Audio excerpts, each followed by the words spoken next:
Assalamualaikum warahmatullahi wabarakatuh. Baik, terima kasih atas kesempatannya. Kami dari kelompok 3 mata kuliah arsitektur kota. Di sini kami akan melakukan observasi atau studi lapangan mengenai jalan Jalan Prof. Dr. HB Jasin. Kami ingin mengobservasi mengenai persoalan-persoalan yang ada di jalan ini dengan dasar teori Hamilton Party. Nah, sebelumnya perkenalkan, nama saya Fauzia Skadir dengan akhiran 23017 dan rekan saya Raini dengan NIM 551423025 dan saya Brianti dengan NIM 005142327. Saya Sunanul Batin dengan NIM 14203. Saya Oludin Ali dengan NIM 554123023. Oke, baik, terima kasih. Selanjutnya kita langsung ke videonya. Bye-bye.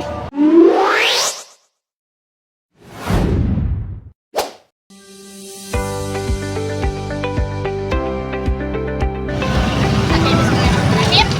Saya Fauzia Skadir dengan NIM akhiran 23017 akan menjelaskan mengenai persoalan sebelumnya, yaitu persoalan tata guna lahan. Nah, sebelumnya teman-teman, saya di sini sedang berada di Jalan HB Jasin, yang dimana persoalan tata guna lahannya itu mengenai keselarasan dengan kesesuaian dengan RT/RW-nya, yang dimana bahwasannya sesuai RDTR di jalan ini, di kawasan ini, yaitu tata guna lahannya yaitu sebagai komersial atau perdagangan dan jasa. Namun seperti yang kami lihat di sini tuh masih ada beberapa permukiman warga yang tercampur di area jalan ini. Salah satunya tadi di area di perempatan di Jalan Teoku Umar itu ada beberapa rumah yang ada di jalan tersebut.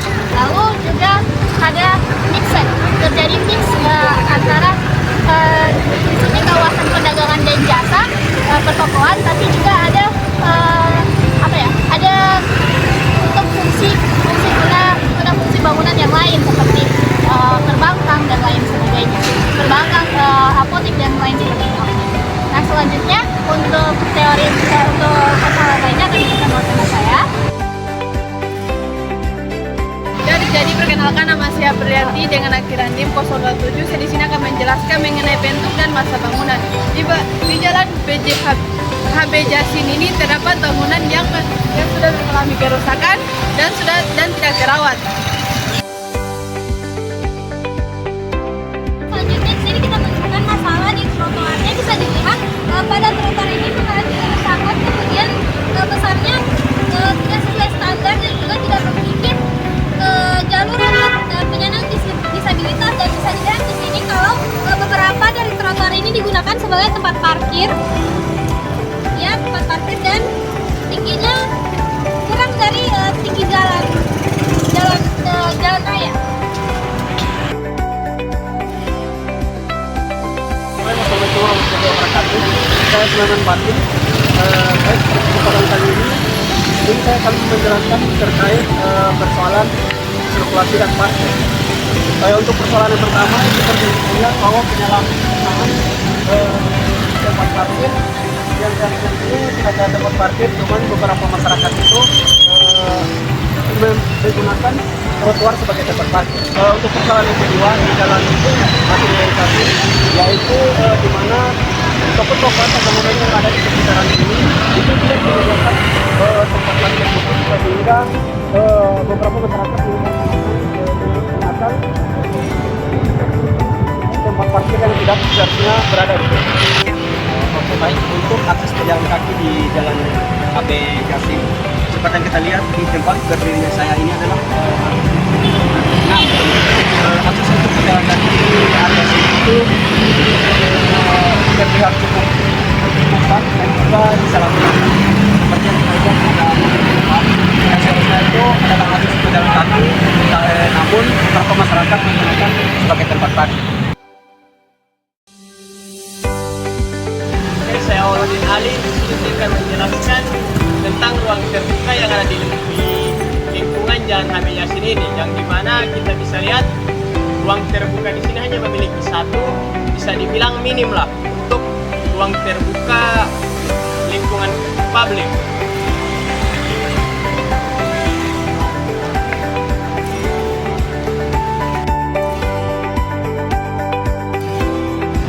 Nah, persoalan berikutnya itu mengenai activity support. Nah, mengenai aktivitas support itu atau aktivitas pendukung itu di sini yaitu tentang ada aktivitas yang terjadi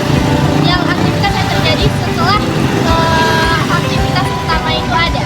Nah, salah satunya aktivitas support atau aktivitas pendukung yang ada di jalan ini yaitu terdapat penyalahgunaan jalan yang dilakukan oleh beberapa oknum, salah satunya yaitu untuk digunakan sebagai tempat untuk mengemis. Lampu merah ini digunakan untuk mengemis.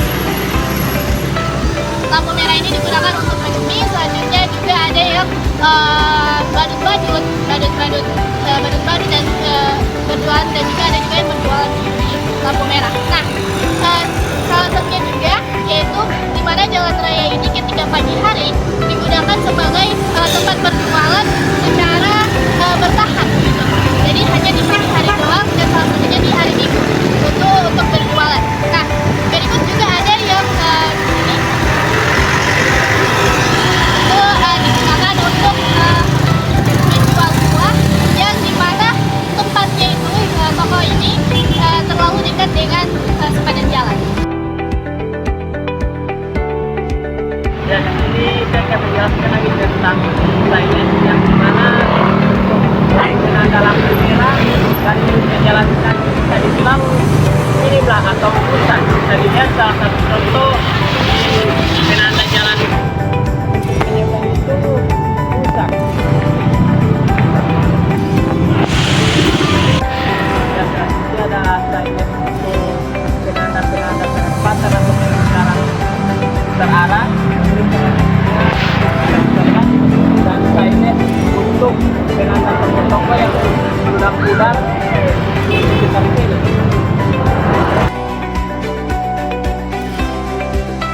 Baik, selanjutnya di sini kita masuk pada permasalahan lingkungan. Bisa dilihat di sini sampah-sampah itu dibuang di pinggiran jalan sehingga ini mengganggu aktivitas karena bisa memicu bau-bau yang tidak sedap. Dan bisa dilihat di sini berpotensi orang-orang itu membuang sampah ke bawah mungkin ditutupi untuk lubang drainase. Baik, selanjutnya untuk vegetasi di sini bisa dilihat vegetasi itu minim, ini hanya terdapat di area sekitar ruang terbuka. Untuk bagian jalannya itu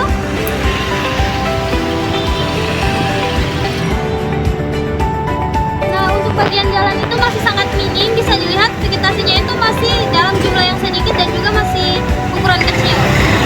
Selanjutnya untuk permasalahan lingkungan berikutnya yaitu aliran air di sini, pembuangan limbah. Bisa dilihat kalau banyak sampah yang terdapat di aliran pembuangan limbah ini. Baik, dan itu bisa mengganggu lingkungan yang ada di jalan